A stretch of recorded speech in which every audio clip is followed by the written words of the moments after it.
La noticia cayó como una bomba y recorrió el mundo del deporte en cuestión de minutos. Nate Diaz ha sido hospitalizado de urgencia y su estado es crítico. No hubo comunicado oficial, no hubo detalles médicos, no hubo explicación, solo silencio. Un silencio que duele más que cualquier noticia confirmada porque deja espacio para la incertidumbre y el miedo. Las primeras filtraciones hablaban de una emergencia médica grave, una situación límite que habría llevado a Nate a ser trasladado de inmediato al hospital, bajo un hermetismo absoluto por parte de su equipo. Las redes sociales explotaron, los fans se quedaron helados. Nadie quería creerlo. Estamos hablando de Nate Diaz, el tipo que nunca retrocede, el que sangra y sonríe al mismo tiempo, el que ha sobrevivido a guerras en el octágono que hubieran retirado a cualquier otro peleador. Por eso esta noticia no parece real. Nate no es de los que caen, no es de los que se quiebran, no es de los que mueren en silencio. Y sin embargo, aquí estamos,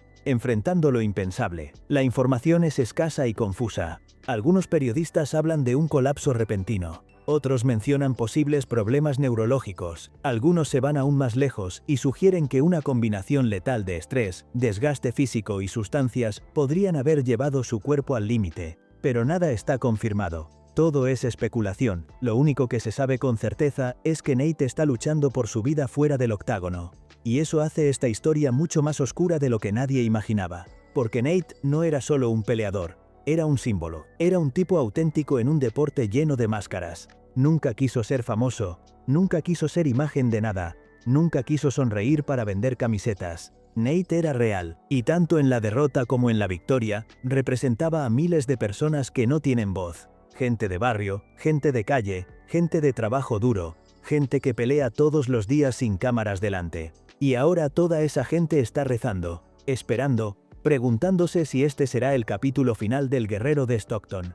Este no es un vídeo más hablando de los logros de un peleador, este es un viaje crudo hacia la vida real de Nate Diaz. Vamos a entender quién es realmente, de dónde salió, qué lo convirtió en leyenda, pero también qué lo fue destruyendo por dentro poco a poco hasta llevarlo a esta cama de hospital. Este es un caso que va mucho más allá del deporte. Esto habla de la gloria, de la tragedia, de la soledad del guerrero y del precio que pocos están dispuestos a pagar. Este es el lado oscuro del octágono. Y hoy, vamos a entrar de lleno en la vida de Nate Diaz. Para entender la caída de Nate Diaz, primero hay que entender su origen.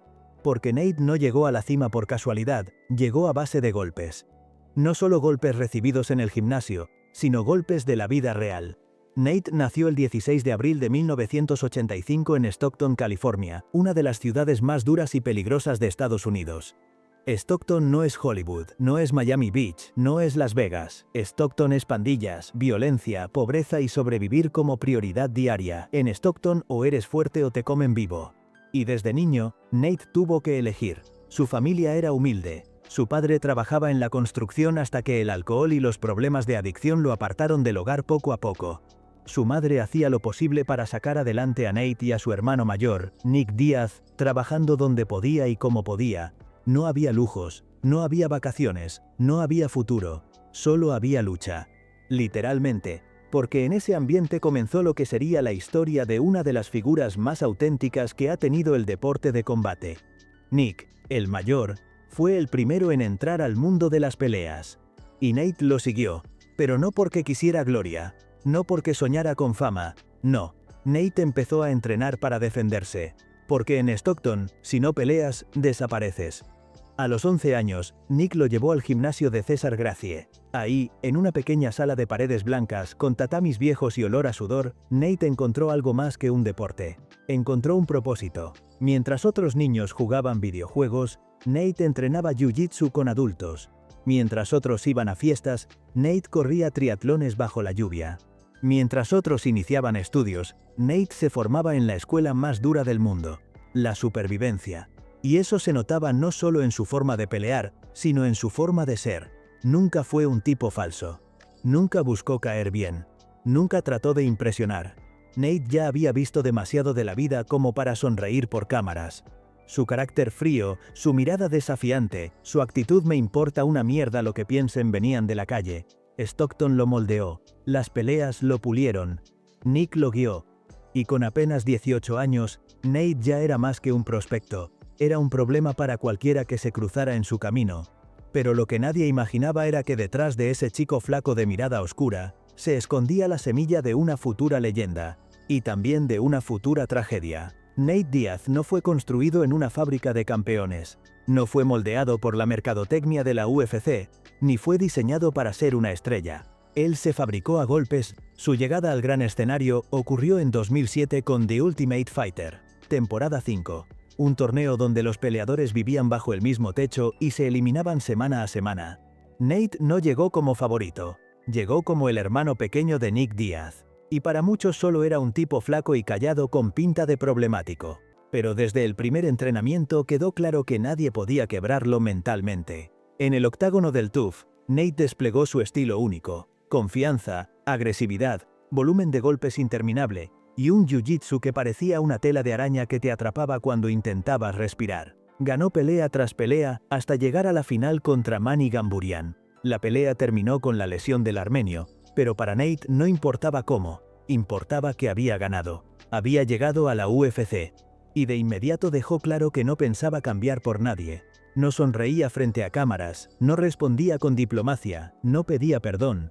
Nate hablaba en el mismo idioma dentro y fuera del octágono: violencia sin filtro. Sus guerras contra Kurt Pellegrino y Melvin Guillard lo convirtieron en un imán para los fans. No era campeón, pero era obligatorio verlo pelear. Podía estar lleno de sangre, cortado, al borde del knockout, pero siempre seguía avanzando, y si te descuidabas te dormía con una guillotina o te atrapaba la espalda como una serpiente.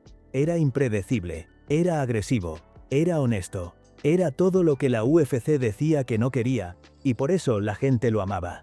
Nate no luchaba por ser famoso, luchaba por respeto. Y cada vez que levantaba los puños, cada vez que miraba al rival con desprecio antes de iniciar el round, cada vez que mostraba los dedos del medio en la jaula, el público entendía algo: Nate Diaz no estaba actuando, él era así de verdad. Ese era su código, ese era su mundo, y ese mundo recién estaba comenzando a hacerse peligroso. El ascenso de Nate Diaz no fue cómodo, fue una guerra constante dentro y fuera del octágono.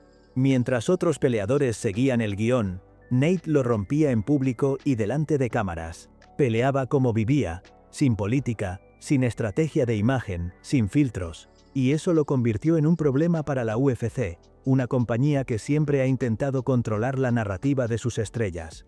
Nate no aceptaba las reglas del juego corporativo, no sonreía para vender, no agradecía estar ahí, no repetía frases prefabricadas. A él nunca lo compraron con fama ni contratos. Lo único que quería era pelear y que le pagaran lo que creía justo.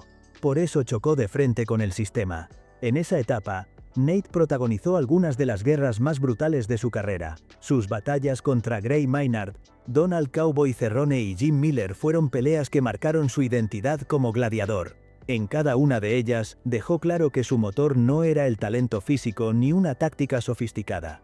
Era su voluntad, su cardio interminable, su volumen de golpes y su implacable espíritu de combate desgastaban psicológicamente a sus rivales.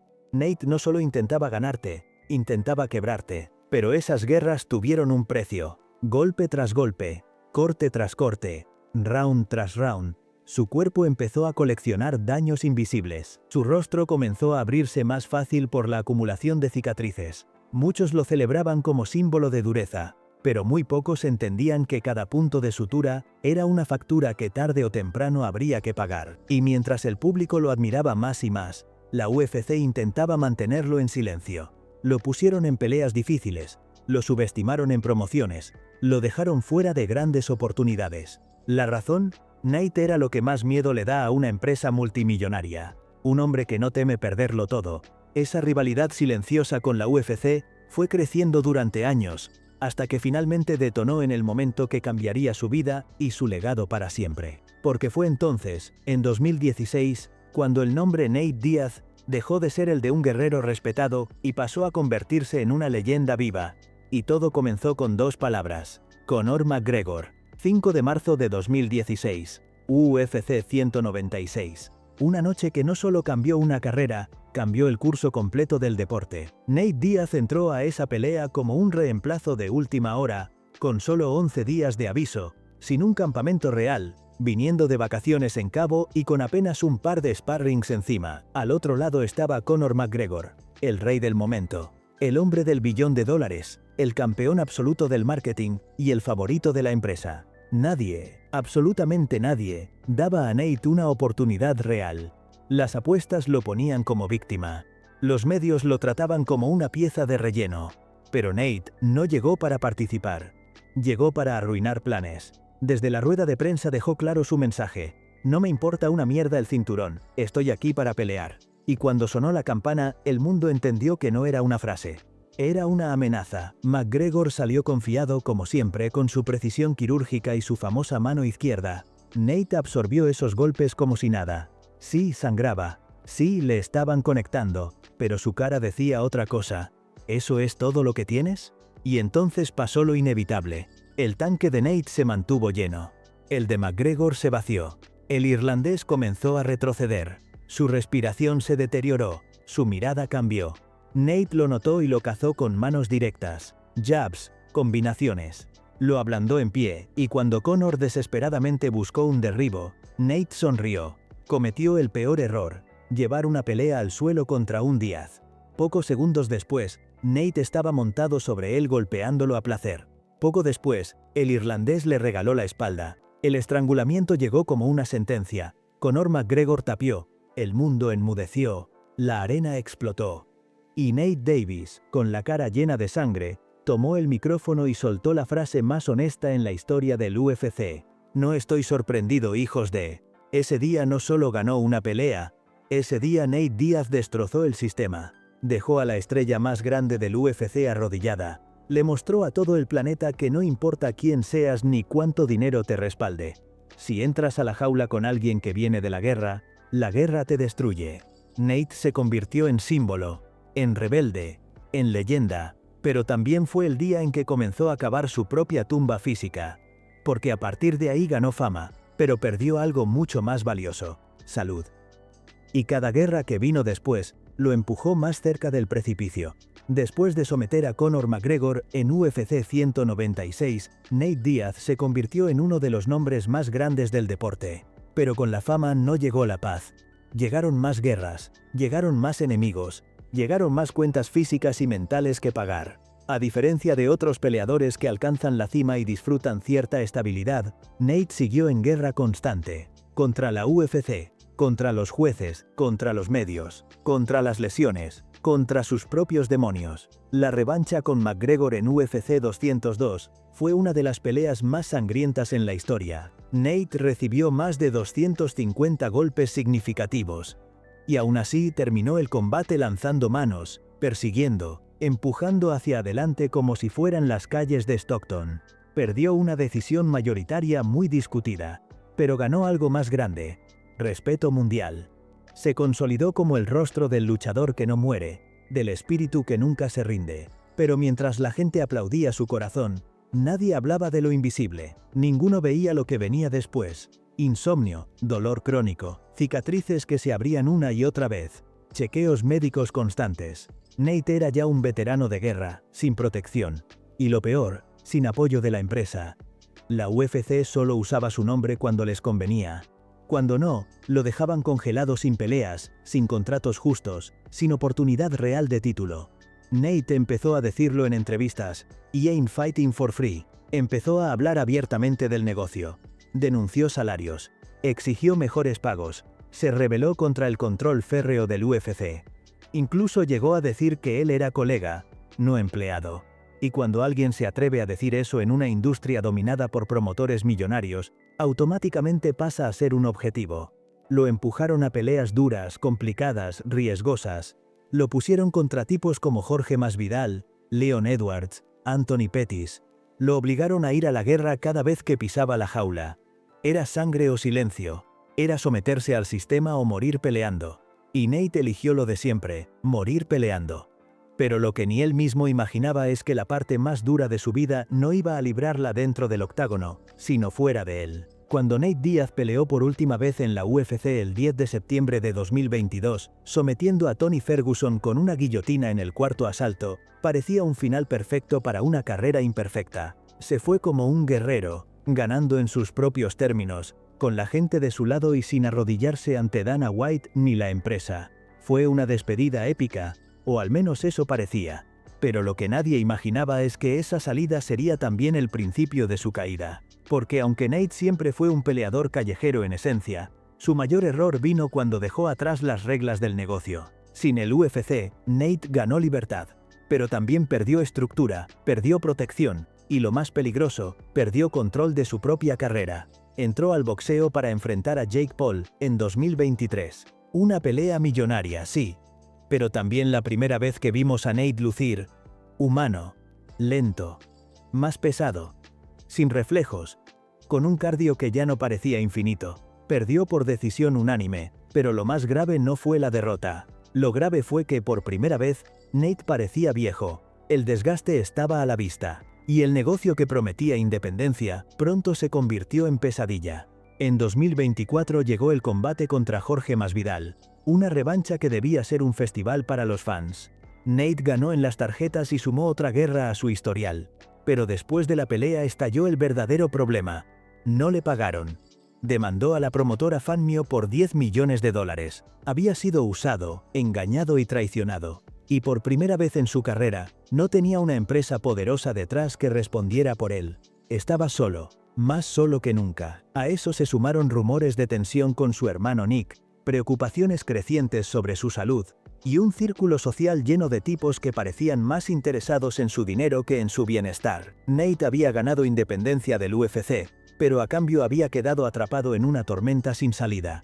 Demandas, deudas médicas, golpes acumulados, y un silencio incómodo que empezó a llenar todo. Porque Nate, que siempre tuvo voz, que siempre habló con los puños y con las palabras, de repente dejó de hablar, dejó de aparecer, dejó de sonreír, y ahí empezó la parte oscura de esta historia.